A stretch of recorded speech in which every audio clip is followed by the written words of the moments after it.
I'm a manager at an escape room, and it finally happened. A group beat my new puzzle room. Some background on this before I delve into the story might be needed. My occupational history, while varied, focused primarily on art endeavors and event planning. Probably the reason the struggling local escape room business favored my resume over other candidates.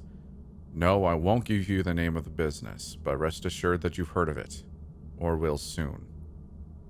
See, I got the job about 2 months ago after beating all 3 of their existing rooms in under 30 minutes apiece. Alone. For those uninitiated few, most escape rooms give you a 1-hour limit and provide you with hints throughout to keep your progress moving, and many invite groups as large as 10 to participate in the experience. Hey, being a trivia whiz actually paid off for once in my life, so sue me. I was given the task of designing a 4th room for the company to try and boost sales, and I promised to give the owner the ultimate in-room experiences. I suppose I lived up to that promise, if nothing else. With the impending Halloween season in mind, I began to draw up plans for puzzles, riddles, set designs, and all the associated embellishments they would require, along with a new twist, the introduction of employee actors into the room as an integrated part of the group. These individuals could be incorporated in 2 ways, either as a paying customer or as an integral plot element to the room's story, depending on the makeup of the actual paying group.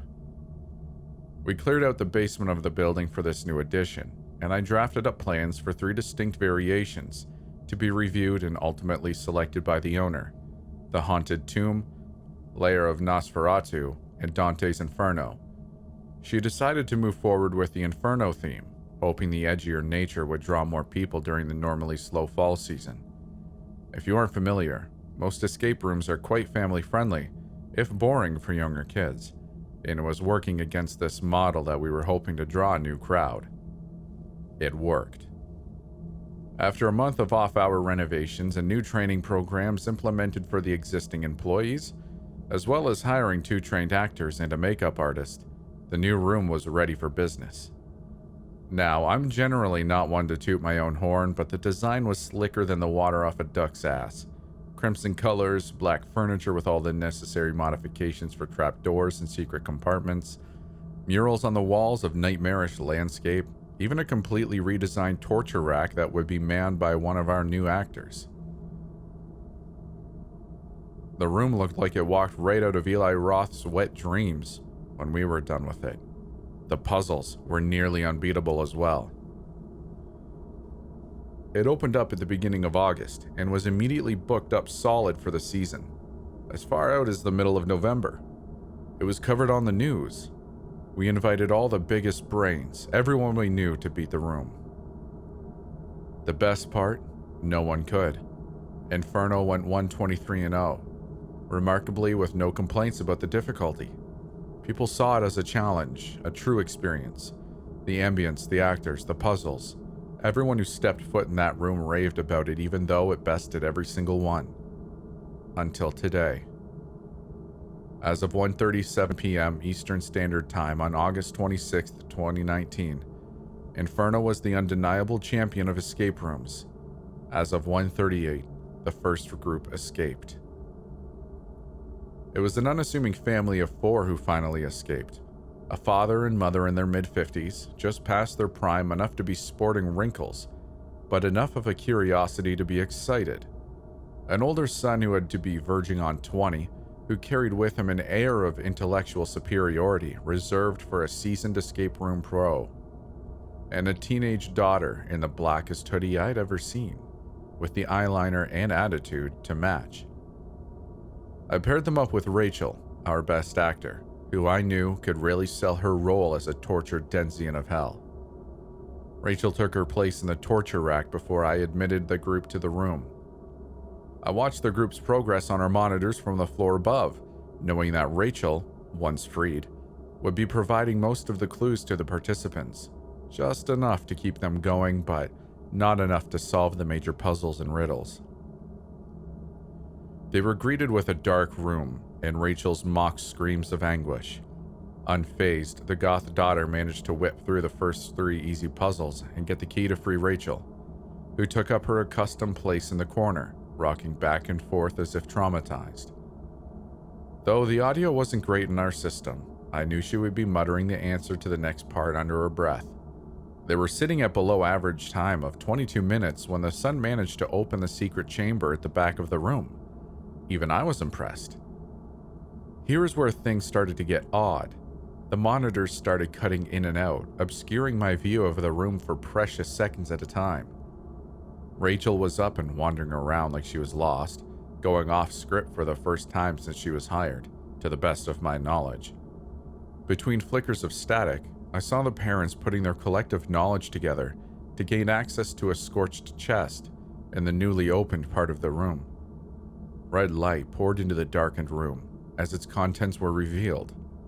Rachel's face suddenly appeared directly in front of the main camera, but I couldn't make out what she was saying. The audio must have gone on the fritz as well. Her eyes had a strange glassy sheen to them. The family rooted around the chest, and within another 2 minutes they had completed the next part of the challenge. That was when I heard it.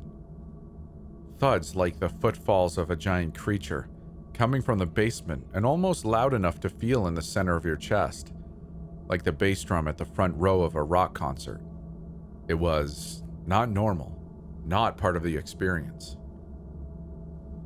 The family, for their part, didn't seem to notice, but Rachel, a veteran of this room, did. Her face was now filled with fear. They were 35 minutes in and on the brink of beating Inferno. Not only were they close, but the time was almost unbelievable. The entire building shuddered as the last lock was removed from the door. The lights in the room cut out completely. Here was the final test. Few had made it this far. One ultimate test to open the door to freedom. I called it the sacrifice. Now let me explain, as it will come up soon, I'm sure. In the very first cabinet is a bottle of pig's blood, kept fresh by a local butcher shop. This is hinted at by a poem emblazoned on the exit door, and the handle of the door contains a moisture-sensitive compound that extends when a certain amount of liquid is introduced. This allows the internal mechanism of the handle to align and be turned. Quite ingenious, if I do say so myself. The lights in the room flickered back on momentarily, and I gasped. The daughter had a pocket knife. In between fits of static, I watched her slide it across her open palm. She grasped the handle and turned it. White light flooded the room and the cameras cleared at last. There was a huge dark shadow at the back of the room, looming like a thundercloud. The family, along with Rachel, ran out the door. The time was 1:38 p.m. Inferno had been beaten in the strangest way I could have imagined. I took the steps 2 at a time down to the staging area immediately outside the escape room to congratulate the family on their victory, and to check on the girl's injured hand, of course. Only there was no one, no family, no Rachel. As of writing this, the police are still searching the building and reviewing the security footage from inside and outside Inferno, but they're gone. They escaped. I just don't know where.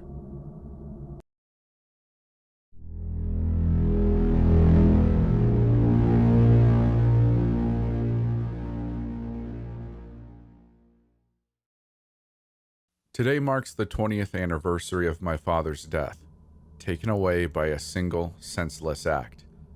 It just so happens that today is also my birthday. He'd been working late, as he often did, regardless of birthdays or holidays. I understood it was a painful memory for him. And though our relationship had always been a bit strained, I never blamed him for making a living. Because as a single father, he had a lot on his mind, and I respected that. That night on my 18th birthday, my father was hit by a drunk driver on his way home. He never even made it to the hospital. His insides were so utterly torn to pieces by the impact that he simply died before the paramedics could even show up. A few weeks after the funeral, I was trying to piece together the legal mess that comes following someone's death, inheritance, and so on. It certainly wasn't anything a teenager should have to deal with, but I was alone. No close family. No one to guide me through the world. Ironically, his lawyer seemed to know more about my father than myself. After dealing with whatever assets left behind, he'd been given a set of instructions, all prepared by my father should he meet an untimely demise. I signed all the necessary documents and was given some advice on how to survive the loss of a loved one. Then I received a letter. It was wrapped in a beautiful silver envelope, only decorated with my name. I opened it, careful not to rip it apart, and started reading. Dear Richard, I'll start this letter by admitting to one undeniable truth. I'm not a good man, and I've been an even crappier father. I've made plenty of mistakes, left too many things unsaid. I could make up the excuse that I'm simply a product of my time and the people that raised me, but I'll cut through the bullcrap and just apologize. Your mother died while giving birth. It's a hard fact to live with, and though I've seemed cold at times, I need you to know that I never blamed you for any of it. How could I? You came into this world as a beautiful little creature, never asking for life, yet appreciating every moment of it. I'm writing this on your birthday. You've just turned 18, and I'm staying behind at work to finish this up. I don't think I'll hand it to you yet. I'm still not done dealing with my own issues. But I promise that as soon as I'm able to man up, I'll tell you all the things I should have as you grew up. That I'm proud of you. That I love you. I wish I could say this to your face, but I'm a coward. Taught myself that emotions are for the weak. So for now, I'll put this on paper. It'll be waiting among my other things and my last will and testament, should anything ever happen to me. But that'll hopefully be many years from now, and by then you won't even need this letter to remind you. You're a better man than me, Rick. I hope you know that. I'm sorry I haven't been a better father, but I promise I'll change. I love you. Dad. My father had died the same day he wrote that letter. He probably instructed the secretary to send the letter to his lawyer in the morning. I don't really know how else they would have gotten a hold of it. I read the letter a couple of more times before folding it neatly back up. Then I just sat down on the floor and cried. I kept it together for so long. I never shed a tear as the police officer handed me the news, and I continued my cold appearance throughout the funeral proceedings. Because he was right, we'd never been close, and I never thought he loved me.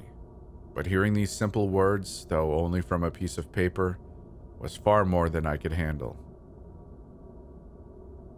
I dug up some old photo albums from my childhood, sifting through them and realizing he always seemed happy, smiling wide in each photo as I turned the pages. Seeing those memories in a new light truly broke my heart.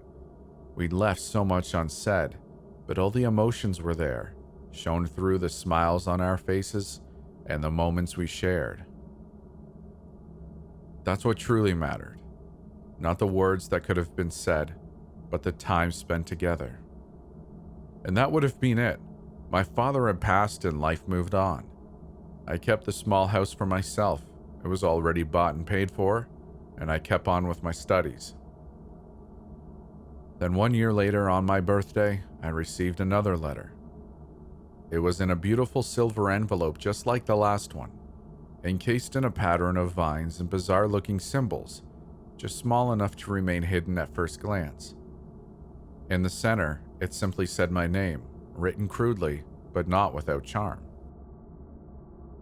His handwriting was unmistakable. The letter without a doubt came from my father. But how had he sent it 1 year past his demise? I thought about it briefly and figured he must have instructed his lawyer to send a letter on my birthday each year. It sounded unlike something he would have done, but I'd already been surprised the last year, so I just opened it and started reading. Dear Richard, where do I begin? I'm not even sure if this letter will reach you considering where I am, but I'm giving it a shot anyway. It's been exactly 1 year since my death, though I have to admit, time works a bit differently here.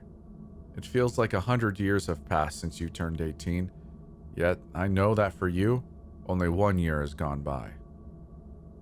I'm not much of a poet, but I'm sure not even Edgar Allan Poe could have found the words to describe the beauty of this place. It's simply put, unbelievable. You need to know that I never suffered. The car hit me at such a speed that it killed me instantly. No pain, nor any memory from the incident. My world just disappeared. And a moment later, I woke up surrounded by the most beautiful light. Where here is, I'm not exactly sure. I suppose it's heaven, though I can't say exactly what I did to deserve such a gift. It's like a city stretching endlessly as far as I can possibly see. Buildings, spires, covered in silver, that stretch up into the sky, hiding among the clouds above.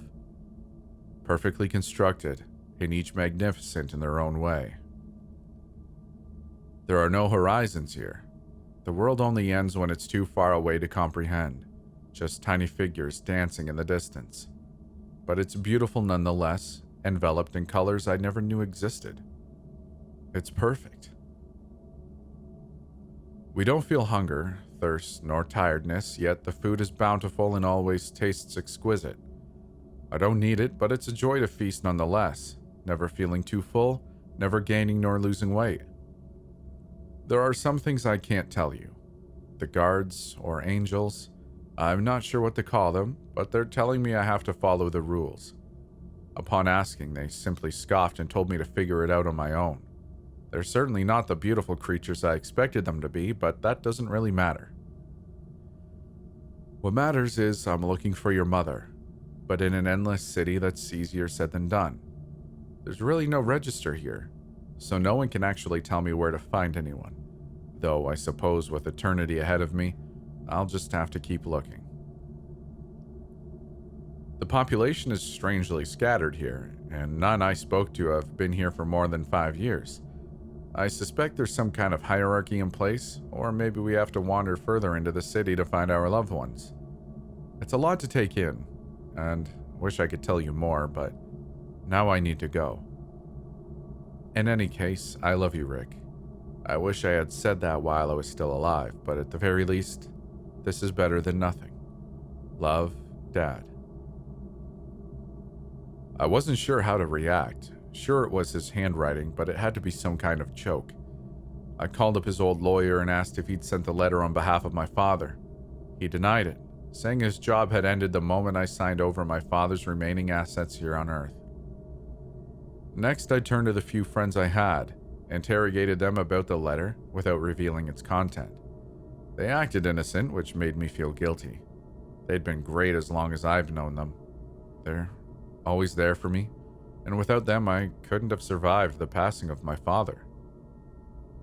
So without any further solutions, I let it go. I put the letter alongside the rest of my father's belongings and forced myself to move on.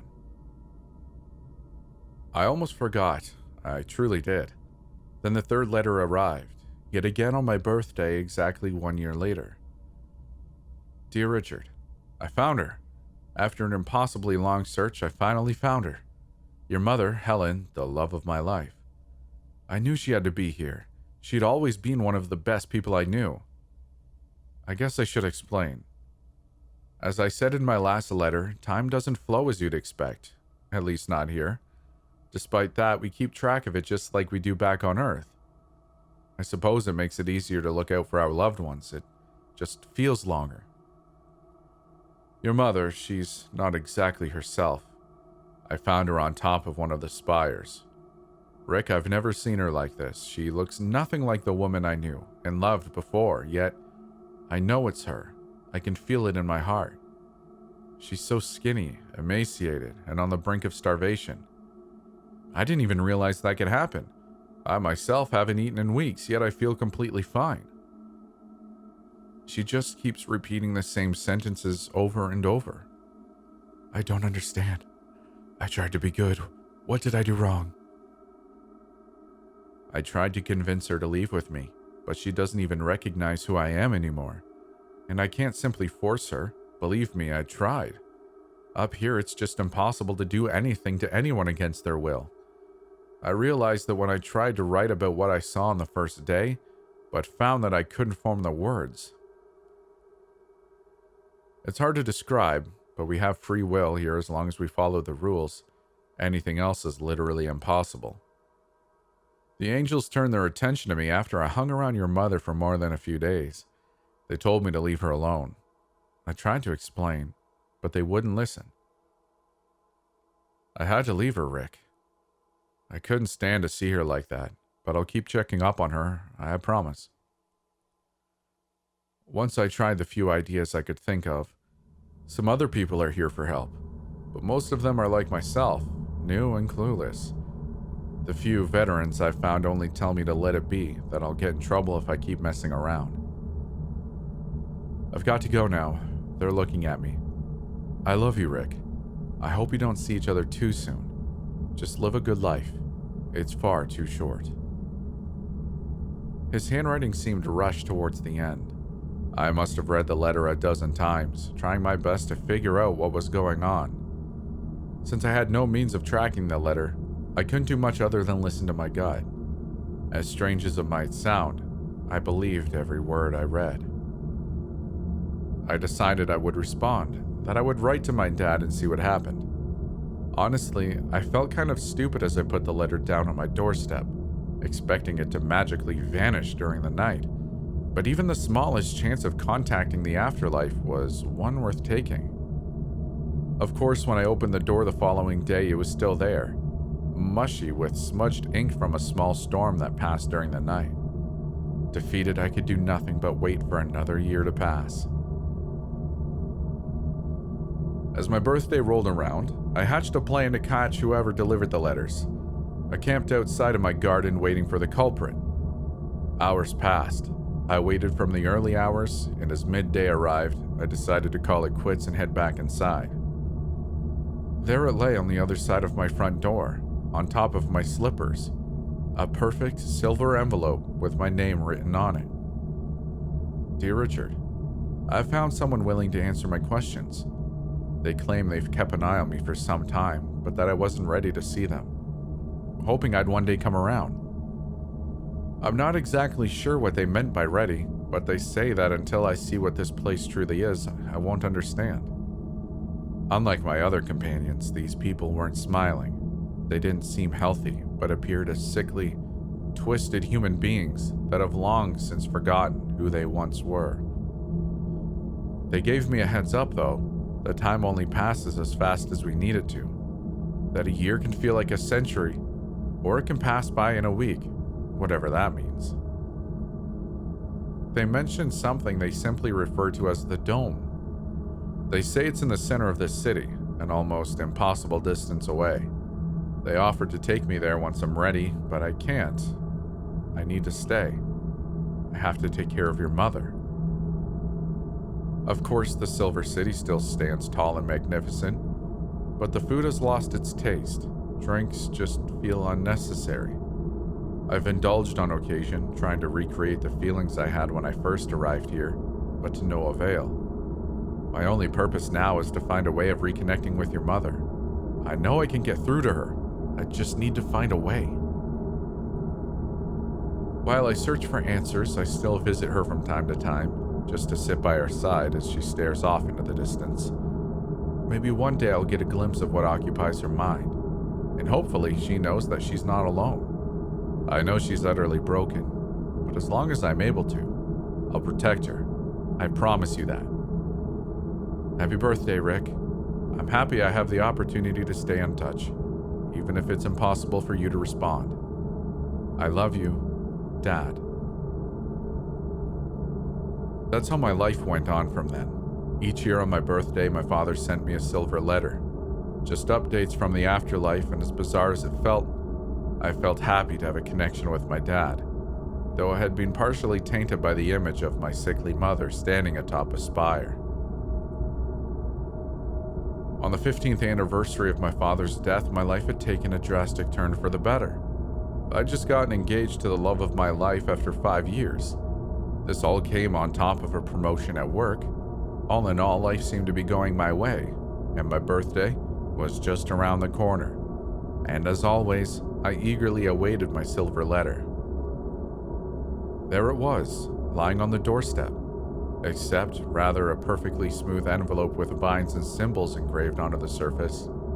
I found a crumpled piece of paper, one covered in erratic handwriting, incomprehensible phrases and drawings. Richard. She's gone now, your mother, Helen. I went back to the spire. I had an idea, but she simply vanished, leaving nothing behind. No trace that she ever existed. I knew something was wrong even before getting there. The buildings have always seemed impossibly tall, but that time I just couldn't get up the stairs. They kept going for days, weeks of climbing, and I once finally reached the top. I was alone. I've searched the entire section of the city, climbed each building to the top, asked whatever person willing to talk to me. I don't know what to do. I haven't eaten anything since we last spoke a year ago, nor have I had a drink. I don't sleep. I don't do anything other than search for her. I wanted to send you a letter earlier. I needed to tell you what happened, but I had to wait. Because of the rules. Those damned rules. A few weeks ago, I approached one of the guards. I don't know why I hadn't thought of it before, but if heaven was real, then God had to be somewhere up here. I asked the guard about it, and he laughed at me. He touched me on the shoulder and whispered a few incomprehensible words in my ear. It was like a veil was lifted off me. I could truly see this place for what it is. A concrete jungle with a sky so dark, I don't know how I didn't notice before. The buildings around me, once what I would consider works of art, so perfect, a creation that simply couldn't be built by man. I finally see them for what they are. Old, run-down concrete prisons on the brink of collapse. They should have fallen long, long ago, yet there they stand, defying all logic. A pitiful sight to behold. The people I came here with have long since gone. All of them are heading towards the dome. In their place, I'm finding more and more people who've been here for an eternity. Hundreds, thousands of years. And they all seem the same. They all are deceased, whatever features they once had. Whoever they once were, it doesn't matter anymore. They've simply existed for far too long. An eternity of time to wash away what once made them human. I think it's time for me to wander through the Silver City. Maybe I just need to reach the dome. Maybe I can find your mother there. Maybe I can finally get some answers. Whatever the cost, I can't go on like this. I'm not sure how long it will be until I send another letter. The road towards the dome is different, but this is just something I have to do. I hope you understand. Dad. 5 years passed without another silver letter. The first year I was worried, the second I felt scared. But as the third and fourth rolled around, I felt relieved. It was as if a heavy burden had been lifted off my shoulders. I'd never been much of a religious person before my father died, yet I never feared death. But now, in knowing what awaited me on the other side wasn't the perfect heaven we'd all been taught about, I felt horrified. As guilty as it still makes me feel, I never wanted to receive another letter from my father. Then we arrive at today, my birthday. It's the 20th anniversary of my father's death. As a habit, the first thing I did in the morning was to check the front door. There on the ground lay a silver envelope. I picked it up in uncomfortable anticipation. My heart raced as I held it with trembling hands. Crudely drawn pictures covered the front, symbols I couldn't decipher, and a drawing of a dome-like structure surrounded by bizarre shapes that I assumed to be twisted spires. On the inside, I found another letter. It was filled with meaningless phrases, jumbled words, and sentences I couldn't understand. It was a mess of erratic handwriting, nonsensical and horrifying. From the several pages filled to the brim with text of varying sizes, all I could make out was the following. They gave us everything we wanted, all the imaginable pleasures of the world and more, only to take it away piece by piece until there was nothing left but the memory of better times. A cruel joke played on us by whatever creature rules this place. I thought this was heaven, but it's not. I'm in hell. We're all in hell. But it's not a punishment.